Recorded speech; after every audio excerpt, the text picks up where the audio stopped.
Okay, so we're going to talk about obesity, estrogen, polycystic ovarian syndrome.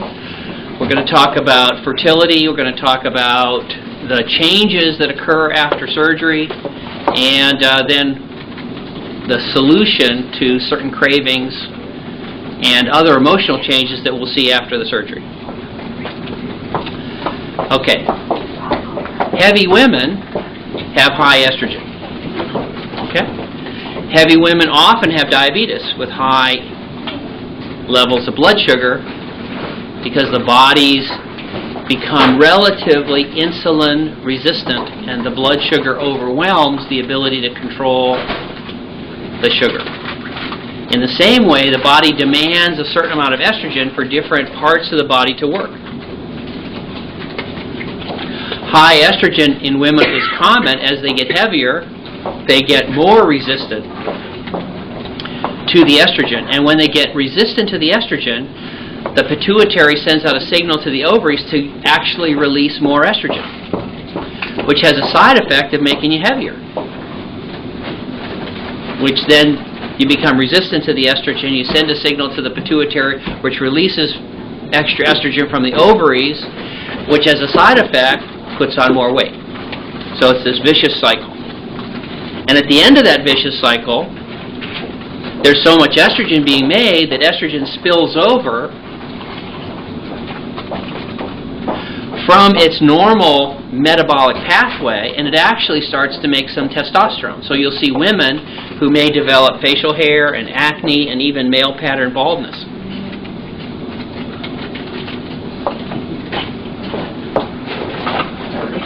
Now what's nice about the surgery is we take polycystic ovary syndrome and the junior version of it where you just have high estrogen, and we reverse that.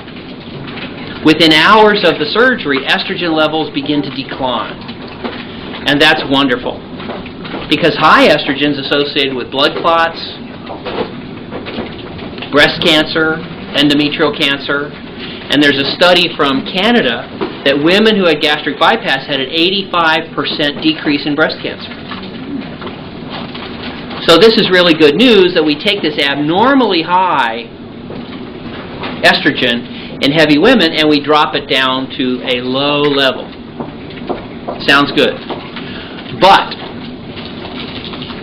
just like quitting smoking is good for you, right? No more lung cancer, heart attack, and stroke. Dropping your estrogen is good for you, but just like smoking, I don't want to be near you when your estrogen drops. Okay? Because sometimes we'll have sadness and tearfulness and anger and grumpiness and disappointment and dissatisfaction with their doctor's care and the beds at the temperature in Las Vegas, and everything bothers you. If your estrogen is low, if you're not happy, nothing else makes you happy. So we've had women who've been cured of diabetes after the end of this clinic come up to me crying because they only lost 8 pounds in a week and somebody else lost 9 in their group. They're cured of diabetes. They'll come up to me and say, you know, I don't think you're that clever. These clinics of yours, you know, I think you look like you think you're so clever, and I don't think you're that clever. We had one time when a mom and a daughter both had surgery with me, and the daughter had surgery 2 years before, and then mom was here. She was completely dressed in black. She was an attorney, a divorce attorney, and she had the, you know how the sleeves are kind of long, you know, they stick out like this, and the daughter was sitting there like this next to mama like this, and apparently they had gone to the mall, and mother had yelled at daughter, and so I was talking to her, you know, I thought, you know, trying to smile, you know, getting a smile back, you know, I look at different people here and I go, and your face, you can see it changes, you know, you go, and her face was like, I hate you. So finally, I got her to say a word, you know, tell me how you're feeling, and she got up and she did this, you know, I hate you, Dr. Rutledge, and I hate Las Vegas, and I hate America, and I hate everything. And it was like, there was fire, smoke, and brimstone, you know. I curse on you! So, anyways, low estrogen can be bad. And one of the things we see is it can get craving even though you're not very hungry. And so try the estrogen patch. Now, one of the questions then was, well, I'm postmenopausal. Okay? So in theory, my estrogen should already be low. I should not have this, right? That's your kind of question? So let me tell you a story about another woman. I could tell you estrogen stories about women for the rest of the evening. Till tomorrow, 24 hours, women estrogen stories. I won't do that well, but I could. All right, so you notice we're all dressed kind of casually, as is appropriate. You know, you're not dressed in a tuxedo or a bridal gown. You know, it's a casual outfit that you have brought here this morning, and that's okay.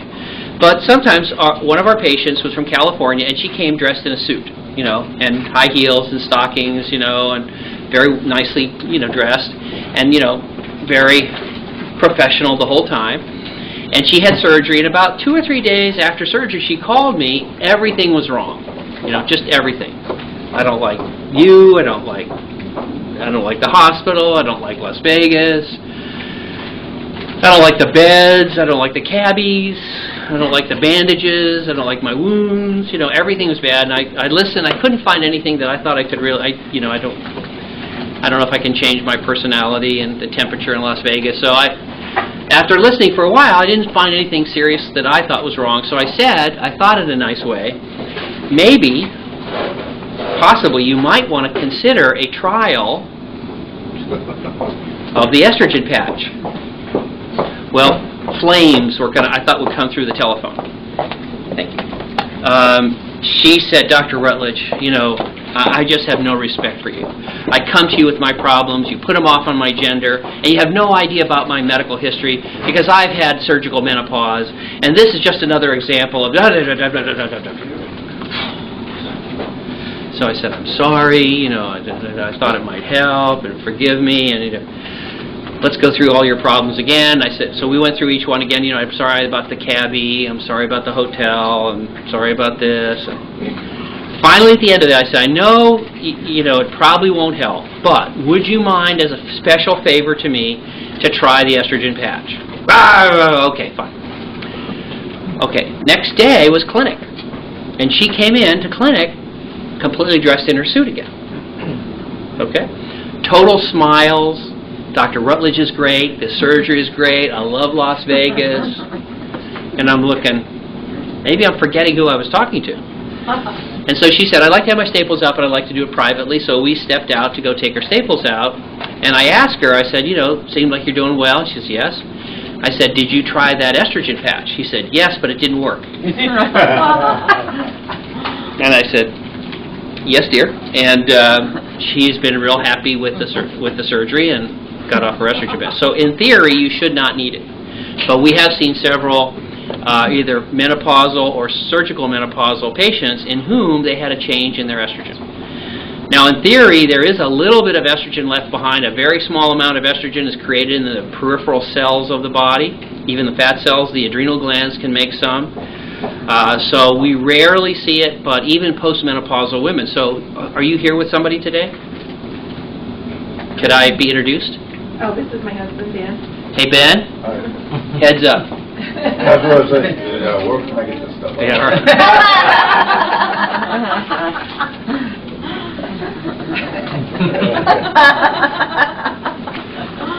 Are you feeling me? Yeah. I got a